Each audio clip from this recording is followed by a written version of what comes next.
Have you ever felt proud of how strong you've become, but quietly wondered when being strong started to feel so lonely? You tell yourself you're fine. You handle things on your own, and you always have. But sometimes it feels like no one really knows you anymore. This episode is for those who have learned to depend on themselves so deeply that they've forgotten what it feels like to lean on someone else. Today, we'll explore the hidden loneliness of being emotionally independent. Emotional independence is often seen as strength, and it is. It's the ability to self-regulate, to soothe yourself, to find balance without needing constant reassurance. But somewhere along the way, independence can harden into isolation. It becomes less about peace and more about protection. Imagine this. You've gone through enough disappointments to learn that not everyone shows up the way you hope they will. So you start showing up for yourself. You stop asking for help. You stop expecting softness. And before you realize it, your solitude becomes a shell, one that keeps you safe, but also keeps you unseen. So let's unfold this quiet paradox together. The 7 emotional patterns that hide beneath the mask of strength. You tell yourself that you just like being alone, and maybe that's true to an extent. But sometimes the distance isn't peace, it's protection. You've learned that connection often comes with pain, expectations, disappointments, misunderstandings. So you keep a comfortable distance. You listen more than you share. You smile instead of explaining. You say it's okay when it's really not. Psychologically, this is a form of emotional self-sufficiency. Your mind saying, if no one gets close enough to hurt me, I'll be safe. But safe can also mean lonely. Ask yourself, when was the last time you truly let someone in?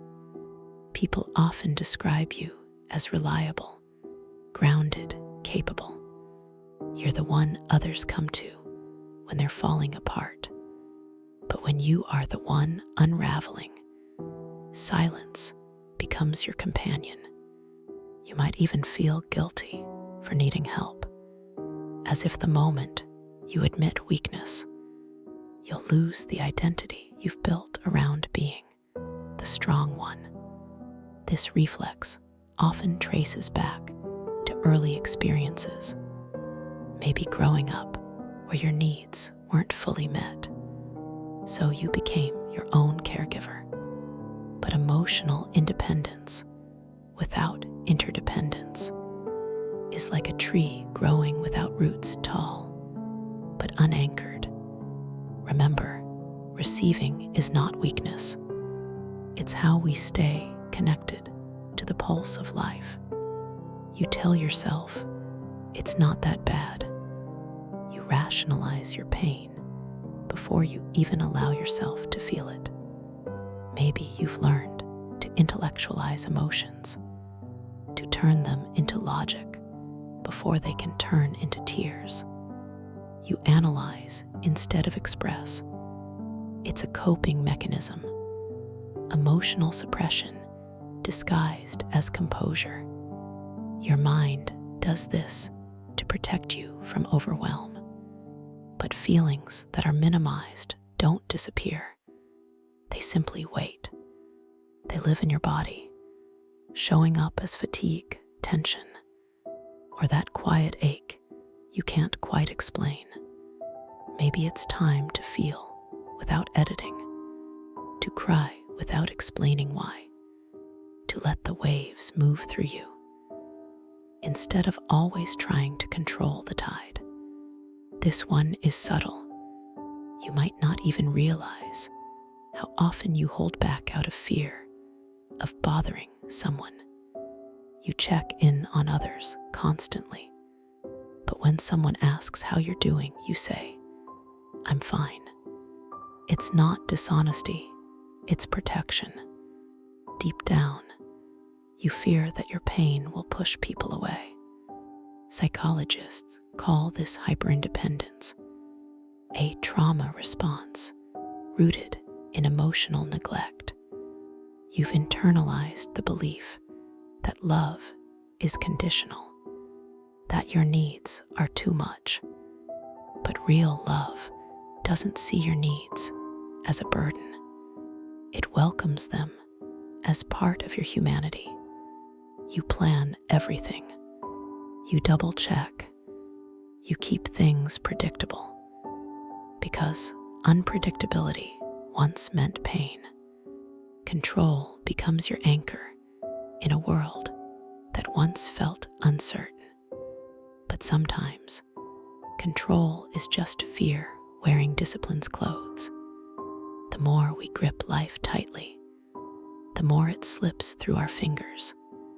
Emotional independence becomes isolation when we stop trusting the natural flow of connection, when we forget that vulnerability isn't chaos, it's the birthplace of intimacy. You're surrounded by people, yet you still feel unseen.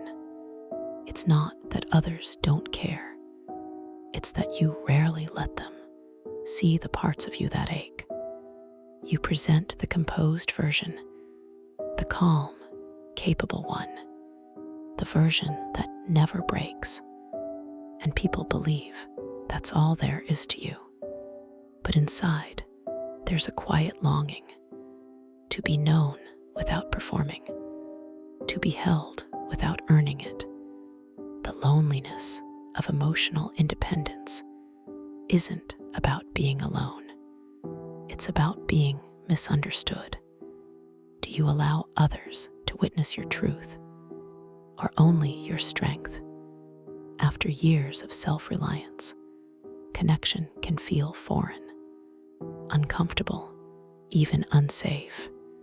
When someone offers care, you might tense up. When they reach out, you might pull away, because part of you has forgotten how to rest in closeness, how to trust that being supported won't lead to disappointment.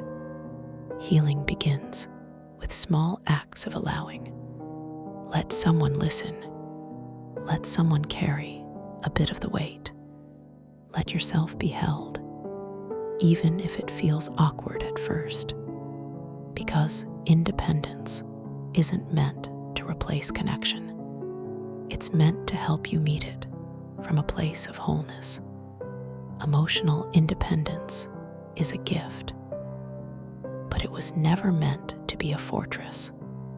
It was meant to be a garden, a space where you can grow your own strength and still invite others to walk with you. Maybe the loneliness you feel isn't proof that you're broken. Maybe it's proof that you're ready to open again, ready to remember that even strong hearts need soft places to land. Because healing isn't about choosing between strength and connection. It's about remembering we were never meant to do life entirely alone. Which part of this spoke to you the most? Was it the distance, the control, or the quiet ache of feeling unseen? Take a moment to reflect. And if this message resonated, share it with someone who carries their strength the way you do. This is the Inner Journal. Thank you for listening. If you'd like to keep exploring gentle reflections like this, subscribe to the Inner Journal so you never miss a moment of calm. And remember, even the strongest hearts deserve to rest.